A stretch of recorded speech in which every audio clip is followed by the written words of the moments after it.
Hi guys, Jasmo here, and today I have for you a very chill video where I take you step by step through the process of crafting a +3 bow for the Toxic Rain build that I'm playing.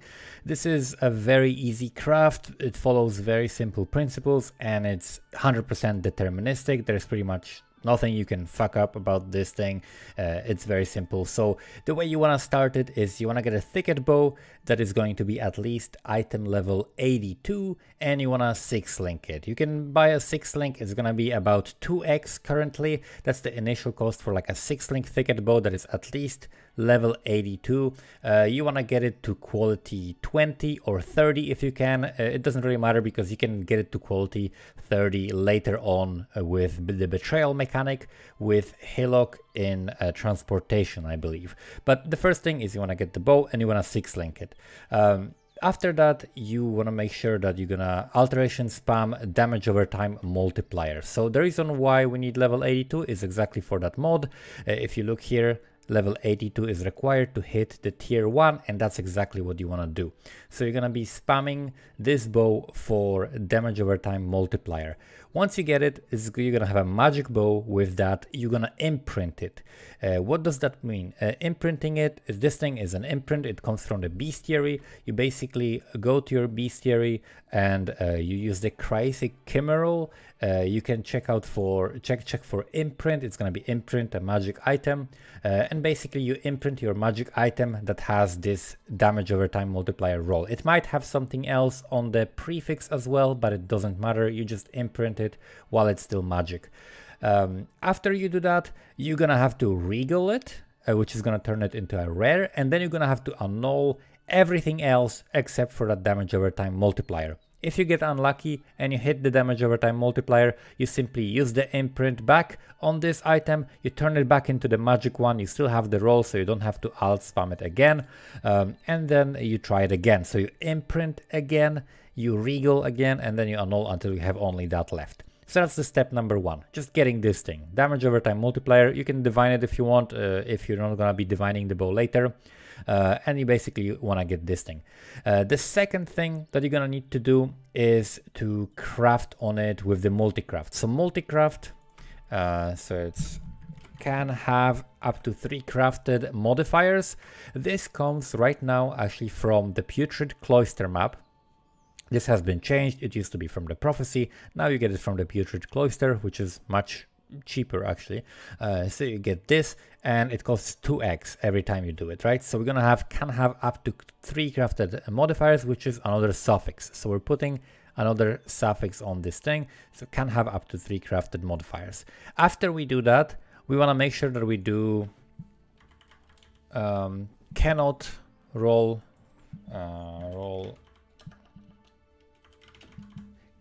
attack modifiers, right?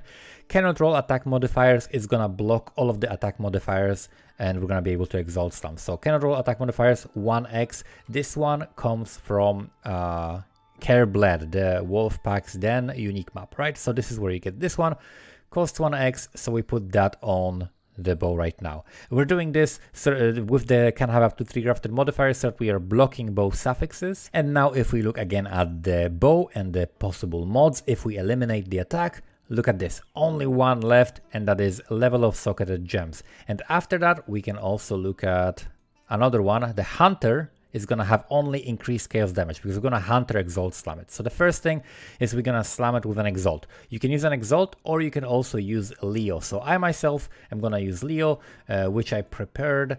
If I show you the investigation here, we've got Leo in research. If you have Leo in research, rank 3, he's gonna give you basically a free exalt that you can dump on an item, and we're gonna use it on this bow. So we're taking the bow, going to run the safe house, and see you at the end of the safe house. Alright, and now we finished the safe house. We've got the Syndicate crafting bench, which augments a rare item with a new random modifier, and the only random new modifier that we can hit is the +1, because we only have suffixes, which means we only have open prefixes, and the only prefix that we can hit with the cannot roll attack modifiers being on the item is the +1. So we craft, and there we go, +1 to the socketed gems. So now we're gonna go out of here And we can also slam it with the Hunter Exalt. And the Hunter Exalt is going to give us the damage over time mod. So again, if we look at the possible mods, increased chaos damage is the only possible mod right now while the attacks are blocked. So this is increased chaos damage of tier 1 to 4. Most likely, of course, is going to be like the 60 to 69, but it is still very, very good. Even if you hit this one, it's still really nice, and possibly you can get lucky and you can hit a higher one. This is the only like random element of this, but this is still either one you hit is going to be really good. So we've got a Hunter Exalt here, and we're going to slam it on this item. This is going to give us the influence and it's going to give us the damage. So let's see how high overall. Of course, we're rolling the lowest one. We've got the T4 of the chaos damage over time, but it is still pretty good. So the next thing after that is to remove the crafted modifiers and put 2 more crafted mods on it. So what we are doing here is remove crafted mods. This is gonna remove the cannot roll attack modifiers and can have up to 3 crafted modifiers. We have to remove all of them.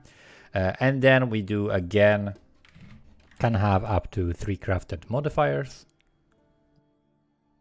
Then we're gonna put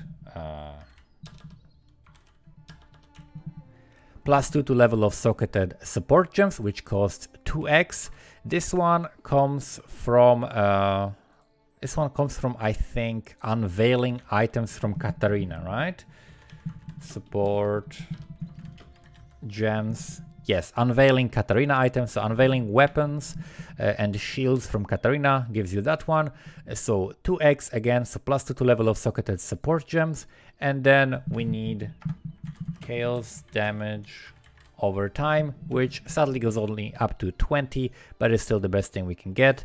And we've got the roll of 20, which is very nice. So that's the bow. We've got the +3 bow. The only thing to do after that is to put also an enchantment on it, which is gonna give you attack speed per quality instead of flat damage per quality, which is definitely what you wanna do. You can get that from Harvest and increase the quality to 30 as well. So now we've got a +3 bow with chaos damage, damage over time multiplier, chaos damage over time multiplier. It's basically your end game weapon, and it costed us about 9x. Let me see, I have a list of total cost, because if you want to buy this, currently the cheapest one is like 13x. So let's see, the base, we got the item level 82, 6 link, that costs about 1.2x, actually more like 2x if you want to get it 6 linked with the item level 82, but you could do it yourself by using Harvest, for example, and different things that you find on the way. I made this 6 link myself by just using Harvest, socket and linking sockets crafts. Then you spam the .multi and regal and annul, so that's about like 1x cost. So we've got like 3x right now. Then we've got another 3x from the multi-craft control attack modifiers. Then we've got Leo Slam. That's another 1x, or the Leo Slam, which you should get it very easily yourself. So we've got 6, 7, 8, 9, 10, 11, 12. So we're saving like 2x basically by doing this instead of buying this. Saving 2x, like having 2x and not having 2x is a pretty big difference. So that's exactly what you need to do, right? Again, just to repeat, item level 82, thicket bow, you get it to 20 or 30 quality, 6 link it, then you alt spam for the T1.multi, which is a suffix, then you make sure to imprint that while the item is still magic, and then you regal annul until that's the only mod on the bow. And then you do multi-craft with cannot roll attack modifiers, you do a normal exalt first, and with that normal exalt and the Leo Slam, you're gonna get +1, and the Hunter exalt for the increased chaos damage over time. You remove the crafted mods, then you do multi-craft again for 2x, +2 to supported gems, which is gonna increase the level of your empower, which is what you should be running in this bow, and then .multi, which is 4c, and then you can do like the quality and Hillock and transportation from the T4, which is after the Katarina fight, and then you also can have Harvest, enchant, attack speed per quality. So that's basically it. Now I'm gonna do insane amount of damage compared to what I was doing before, because this is just a massive upgrade.